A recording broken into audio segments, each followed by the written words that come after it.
नमस्कार दोस्तों, स्वागत है आपका वर्धा यूट्यूब चैनल पर। दोस्तों, आज हम लोग बहुत ही महत्वपूर्ण टॉपिक गिलगित बल्किस्तान जो क्षेत्र है, पाकिस्तान ने उसको अपना 5वां प्रांत घोषित किया है। आइए आज हम लोग जानेंगे कि ये क्या है और ये भारत का क्षेत्र होते हुए भी पाकिस्तान ने इसको अपना प्रांत कैसे घोषित कर दिया। दूसरा, आज हम लोग इस वीडियो के माध्यम से जानेंगे कि चीन कैसे भारत को चारों तरफ से घेरता चला जा रहा है, एलएसी और एलओसी क्या है, पीओके क्या है, सब कुछ इस वीडियो के अंदर हम आपको बताएंगे। और किस तरह से सरदार वल्लभ भाई पटेल ने रियासतों का एकीकरण किया, लेकिन ये जम्मू कश्मीर रियासत विवाद उस समय छूट गई, जो आज भी विवाद की स्थिति बनी हुई है। दोस्तों, इस वीडियो में हम लोग ये सब देखेंगे और इसमें ये हम लोग जानेंगे कि जो गिलगित बल्किस्तान क्षेत्र है उसका महत्व भारत के लिए कितना है। तो आइए देखते हैं। सबसे पहले इसको एक मैप के माध्यम से समझेंगे।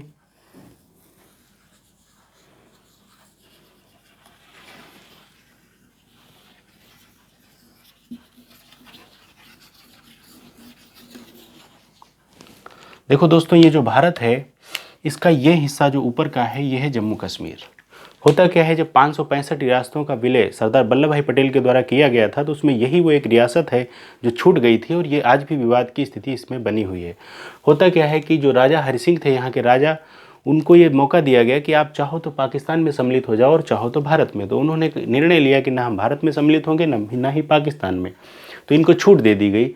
लेकिन पाकिस्तानी कबीलियों द्वारा जब इस क्षेत्र पर अटैक किया गया तो इस यहाँ के राजा हरि सिंह ने भारत से सहायता मांगी और भारत ने उनकी मदद इस शर्त पर की कि यदि आप इस हिस्से को भारत में मिला देंगे तो हम आपकी सहायता करेंगे। तो राजा हरि सिंह ने भारत के विलय पत्र पर हस्ताक्षर किए और इस तरह से ये हिस्सा पूरा जम्मू कश्मीर का, जो आज ये पूरा जम्मू कश्मीर हम लोग देख रहे हैं, ये भारत का हिस्सा बन चुका था।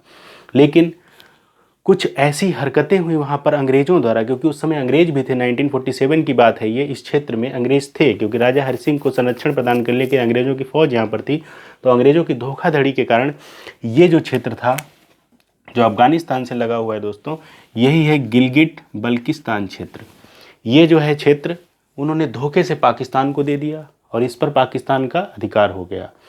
होता क्या है, जो ये क्षेत्र था ये क्षेत्र हमारे पास रहा, जम्मू कश्मीर।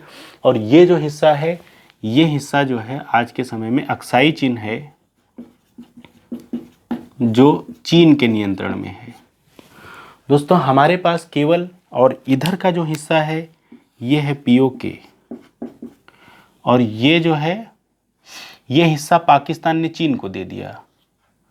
ठीक है, यानी कि सीओके, चीन अधिकृत कश्मीर।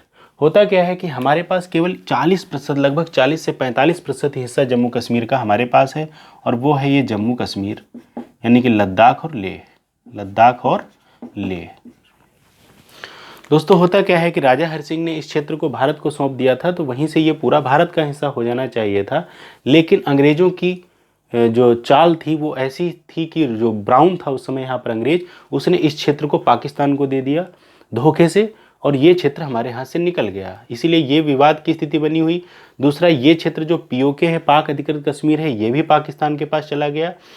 अब इस पर इसीलिए पाकिस्तान का आज पूर्ण नियंत्रण आज तक नहीं है, क्योंकि लीगली नहीं था ये। इसीलिए गिलगित बल्किस्तान जो क्षेत्र है ये भी अभी तक उसका प्रांत नहीं हो पाया, पीओके भी पाकिस्तान का प्रांत नहीं हो पाया। इसीलिए अभी हाल ही में ये चर्चा हुई, इमरान खान ने वहाँ कहा कि जो गिलगित बल्किस्तान क्षेत्र है इसको हम अपना 5वां प्रांत बनाएंगे।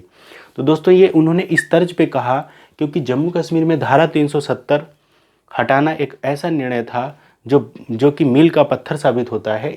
ये निर्णय देख करके कहीं ना कहीं इमरान खान के भी मन में आया कि हम भी इसको प्रांत बना सकते हैं, गिलगित बल्किस्तान क्षेत्र को, जो कि असंभव है क्योंकि भारत जो है ये कभी होने नहीं देगा। दोस्तों, इसको आज हम लोग समझेंगे कि ये हमारे लिए क्यों कितना महत्वपूर्ण है। अगर आप इसको भौगोलिक रूप से देखोगे तो ये अफ़गानिस्तान से लगा हुआ है, ठीक है, और उसके साथ ही साथ ये जो है तजाकिस्तान से लगा हुआ है, जो कि पहले रूस का भाग था। उसके साथ ही साथ अगर हम देखेंगे तो आगे तुर्कमेनिस्तान है, किर्गिस्तान है, यानी कि इसी रास्ते से हम मध्य एशिया तक पहुंच सकते हैं, सेंट्रल एशिया। और उसके साथ साथ उसके बाद हम ज़मीनी रास्ते से, भूमि के रास्ते से यूरोप तक पहुंच सकते हैं। दोस्तों, ये हमारे लिए बहुत ही महत्वपूर्ण है। उसके साथ ही साथ ये भारत का सबसे ऊंचाई पर स्थित क्षेत्र है। जैसे अगर आप देखोगे तो ये इधर हिंदुकुश पर्वत है, नंगा पर्वत है, उसके साथ ही साथ काराकोरम श्रेणी है, और तो ऐसी स्थिति में, और चीन से भी लगा हुआ है ये हिस्सा। तो ये हमारे लिए बहुत ही महत्वपूर्ण है राजनीतिक दृष्टि से भी और युद्ध के दृष्टि से बहुत ही महत्वपूर्ण है। इसलिए इतिहास जब हम लोग इसका देखते हैं तो अंग्रेज़ों ने भी इसको अपने कब्जे में करने की कोशिश की, रूस ने भी इसको अपने कब्जे में करने की कोशिश की, और आज अगर ये हमारे पास होगा तो इसके माध्यम से अगर हमारा युद्ध होता है या हम व्यापार करना चाहते हैं तो हर दृष्टि से हमारे पास इसका होना बहुत ही ज़रूरी है। अब होता क्या है कि चीन तो कुछ, पाकिस्तान तो कुछ कर नहीं पाया, तो उसने जो है यहाँ से एक रास्ता दे दिया चीन को। चीन ने अपना एक रास्ता बनाया है, यहाँ इधर से सिंघाई प्रांत है इसका चीन का यहाँ पर, और इधर से ये देखोगे तो ये इसने यहीं से रास्ता निकाला है, ये गिलगिट बल्किस्तान क्षेत्र से और पाकिस्तान तक वो रास्ता गया है। और यहाँ पर उनका एक बंदरगाह है, ग्वादर बंदरगाह, ठीक है। तो दोस्तों ग्वादर बंदरगाह तक उसने पूरा एक रास्ता दे दिया, देखो बेल्ट दे दी, इसी का नाम दिया है सीपेक, यानी कि चाइना पाक इकोनॉमिक कॉरिडोर। व्यापार की दृष्टि से अगर देखो तो ये इतना इंपॉर्टेंट रास्ता है क्योंकि चीन अपने माल को पूरा यहाँ से लेकर ग्वादर बंदरगाह तक ला सकता है और इधर से वो जो है स्वेज नहर से होते हुए पूरे यूरोप तक पहुँच सकता है।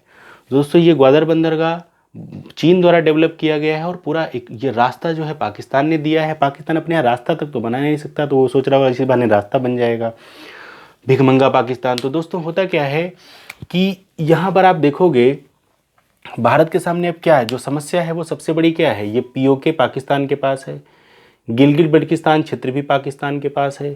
ये जब 1962 की लड़ाई हुई चीन के साथ, क्योंकि चीन यहाँ पर जो अक्साई चीन क्षेत्र है इस पर चीन ने कब्जा कर रखा है और यहाँ पर जो रोड चीन बना रहा था तो भारत ने इसका विरोध किया और इसी बात को लेकर युद्ध होता है। और चीन को अगर हम लोग देखें तो चीन जम्मू कश्मीर और हिमाचल, उत्तराखंड और इधर सिक्किम और अरुणाचल प्रदेश, इन प्रांतों से जो है चीन हमारे देश से सीमा साझा करता है।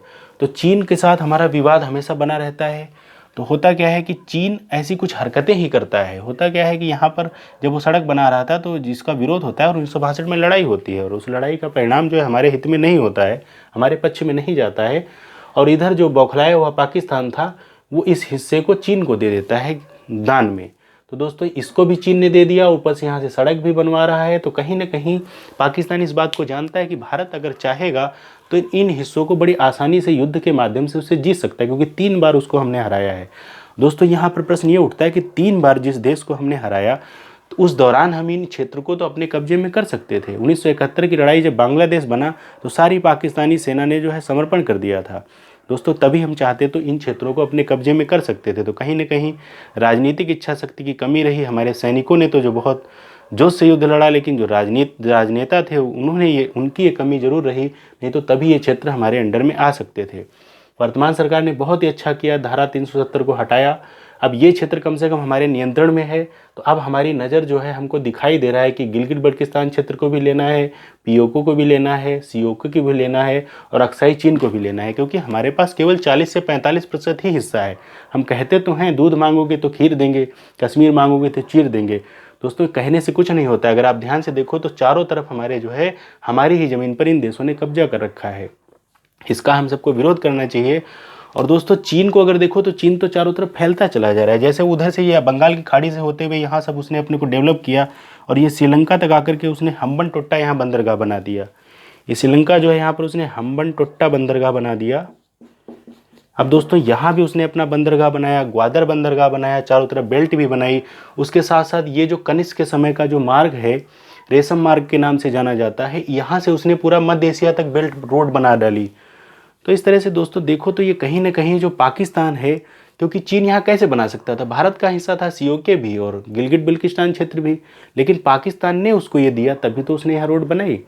तो इस तरह से दोस्तों हम लोग देखेंगे कि तो अगर हम लोग देखें तो कहीं ना कहीं पाकिस्तान तो कुछ नहीं कर पा रहा है, लेकिन वो कहीं ना कहीं करवा रहा है किससे, चीन से, और चीन के माध्यम से ही वो उछलता रहता है। लेकिन दोस्तों वो चीन बिल्कुल इस्लाम का हितैषी नहीं है। चीन के अंदर अगर आप देखोगे तो इस्लाम को मानने वाले लोगों के साथ सबसे ज़्यादा अत्याचार होता है, उन पर पूरी तरह प्रतिबंध लगा दिए गए हैं। लेकिन वही है कि भारत को पाकिस्तान बिल्कुल अपना दुश्मन समझता है और इस वजह से वो सब कुछ चीन के सामने तो पूरी तरह समर्पित है, उसके चरण धोता रहता है। लेकिन उसका यही कहना है कि हम तो कुछ नहीं कर सकते हैं, तुम जो है ये सब कर सकते हो, तुम हमारे आका हो। तो कहीं ना कहीं ये दोस्तों हमारे सबके लिए बड़ी भयावह स्थिति है, क्योंकि वो चीन के माध्यम से ये सब कुछ कर रहा है और इसका हम सबको पूरी तरह विरोध करना चाहिए, कहीं ना कहीं एकजुट होकर के। दोस्तों इस वीडियो के माध्यम से हमारा यही उद्देश्य था आपको बताना कि इसकी स्थिति क्या है, चीन कैसे हमारे देश को चारों तरफ से घेर रहा है और पाकिस्तान क्या कर रहा है। अभी ये भी चर्चा में आ रहा है कि यहाँ पर 2 बंदरगाह हैं, एक बुंदुर बंदरगाह है, एक जो है बुद्धू बंदरगाह है, और ये दोनों बंदरगाह भी पाकिस्तान जो है वो चीन को देने का प्रयास कर रहा है, चीन को दे रहा है। तो सब कुछ चीन ही को दे रहा है, खुद क्या करेगा पता नहीं। तो दोस्तों वीडियो कैसा लगा ज़रूर बताइएगा। धन्यवाद।